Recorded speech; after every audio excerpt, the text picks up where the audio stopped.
છોટાઉદેપુર નજીક આવેલી ડોલોમાઇટની અંદાજે 30 ખાણ એન્વાયરમેન્ટ સર્ટિફિકેટને લઈને લાંબા સમયથી બંધ થતા રોજગારીની મોટી સમસ્યા ઊભી થઈ।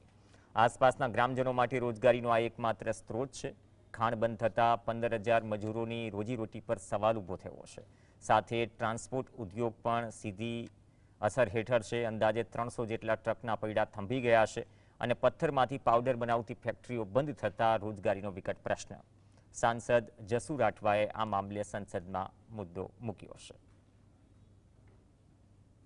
माइन्सो बंद होवाथी 15,000 करता वधारे मजूरों ने मजूरी मळती बंद थई छे, त्यारे आ संदर्भे हूँ मारो प्रश्न 377 हेठळ लाग्यो तो पण हाउस एडजॉर्न थवाना कारणे हूँ बोली नहीं शक्यो, परंतु आ प्रश्न मारो टेबल पर ले करी अने सरकारश्रीमां रजूआत करी छे અને સરકારશ્રી આ માઇન્સો ચાલુ કરાવવા વહેલામાં વહેલી તકે કાર્યવાહી કરે।